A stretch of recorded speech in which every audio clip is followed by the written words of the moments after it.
Fadjet.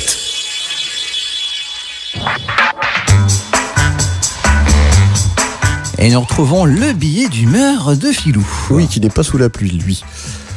Bon, je suis désolé, mais depuis que les élections présidentielles sont finies, je sens bien que je m'étiole. Tout est trop calme, plus de campagne pourrie, la mornitude, quoi. Oui, je sais, vous allez me dire, et les législatives, c'est de la... franchement, ça n'a rien à voir. Quand c'est pas Cambadélis qui fait campagne sur une palette au coin d'une rue, quand j'ai vu la photo avec son petit système son, j'ai cru qu'il était devenu chanteur des rues d'ailleurs.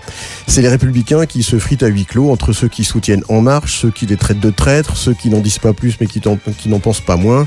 Enfin bon, franchement... il y a bien le FN qui a cafeté ses petits camarades qui, eux aussi, auraient utilisé des attachés parlementaires européens dans leur circonscription française. Il y a bien un ministre qui est sous le feu des journalistes pour des histoires qui seraient une affaire. Bon, ok. Mais franchement, par rapport au Penelope Gate, par exemple, c'est de la bibine. Alors quoi, qu'est-ce qui se passe? Vous avez plus la frite, les gars? Je me pose et me repose la question pour essayer de comprendre ce qui se passe. En fait, je me dis qu'il y a une possible explication à cette apathie générale.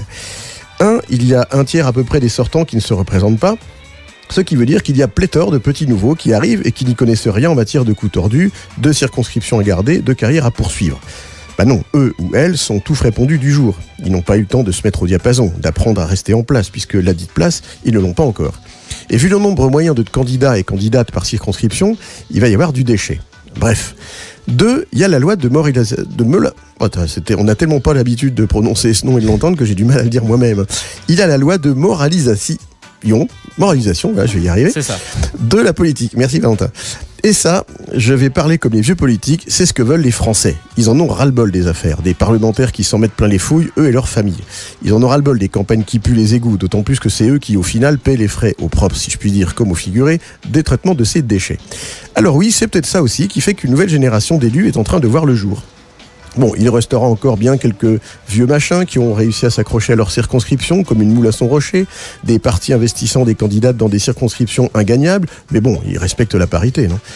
Alors oui, en tout cas, je veux croire que pointe à l'horizon une nouvelle façon de faire de la politique, de s'occuper du pays, de faire en sorte que nos mômes aient un avenir ici et qu'ils ne se barrent plus à l'étranger. Mais bon, c'est pas complètement gagné encore. À entendre certains vieux élus ou candidats et certains vieux journalistes politiques, on se dit que le changement est en cours, mais que décidément, il y aura besoin d'une certaine transition. Il faudra encore un certain temps avant le renouveau. Mais comme on dit, patience et longueur de temps font plus que force et que rage. Et que tant vont les cruches à l'eau qu'à la fin elles se cassent. Je veux dire en fait par là que tant vont les politicards à la soupe qu'à la fin ils dégagent. Ou se font dégager, ce qui revient au même. D'ailleurs, à bien y réfléchir, je me demande si c'est pas Monsieur de La Fontaine qui aurait inventé le dégagisme, CQFD.